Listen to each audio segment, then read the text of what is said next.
The family constitution needs to be a living document, and every 4 or 5 years, things definitely tend to change, and therefore there will be modifications to the Constitution. So who can modify the Constitution and how modifications are submitted for review should be put down in the family constitution itself.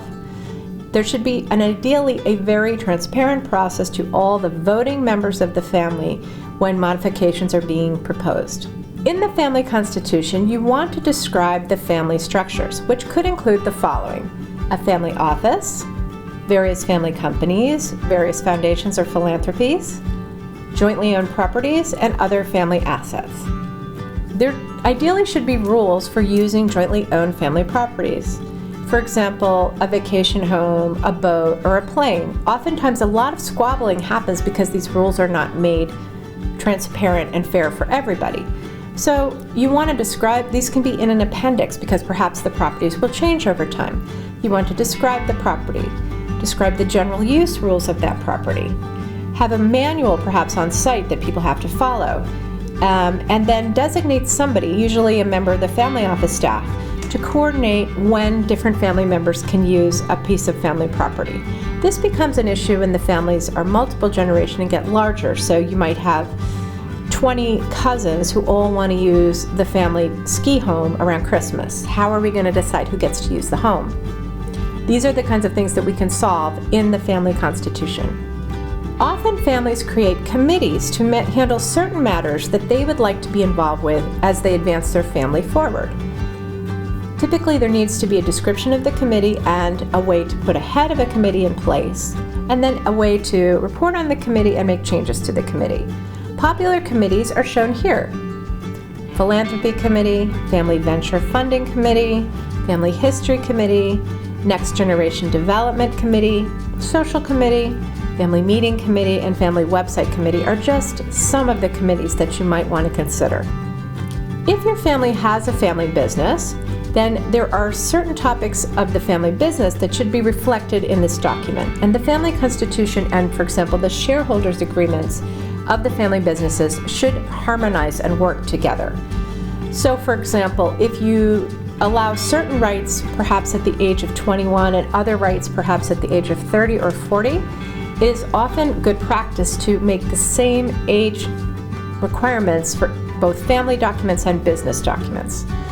So in the family constitution, we're going to talk about the family business structures, shareholder policies, often just by reference. You don't need to rewrite the shareholders agreement within the Constitution, but to reference it. Certainly to have an employment policy and a conflicts of interest policy. So from an employment point of view, some families say you have to have certain amounts of education or certain amounts of years working outside the family business before you're allowed to work within the family business. This type of policy that affects family members should be in both the family constitution and any business documents. Same thing for conflicts of interest. If I have a company and I want to sell goods or services to the family business, how do we make sure that I am the right vendor for the family? For example, is the family business required to have 2 outside bids as well as my bid to make sure that I'm a good vendor for the family? Or is it just my bid, if the others are similar, will win? These are things that we can put into place within the family constitution. If you have also created your family office, then you want to reference your family office in this family constitution. Describe what its functions will be, who governs it, and how it reports back to the family. Once you have created your family constitution, it's often a lengthy document. It might be 40 or 50 pages, and it might be fairly dense.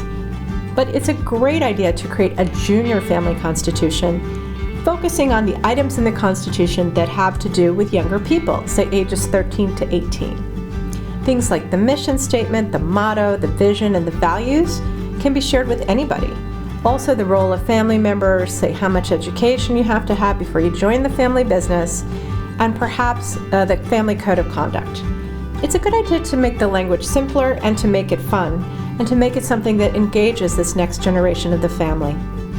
When family members reach a certain age, you can have a signing ceremony. So let's say for those who are 13 years and older, you want to give them the junior constitution. You can do that at the annual family meeting. Anyone who's turned 13 gets a copy of the junior constitution, and you have a little signing ceremony. When people reach 18 or 21, whenever they're going to become fully voting members of the family, then you can have a signing ceremony and give them a copy of the full family constitution. So once you have the family constitution done, it is a good idea to share this document with the head of your family office, because you want to drive your family office from the vision of the family. That is critical. The focus of the family office should be fulfilling the family constitution, fulfilling the vision of the family. Make sure you share the mission statement, the vision, the motto, the family goals with all of the staff of the family office so that they can support the family in achieving their goals.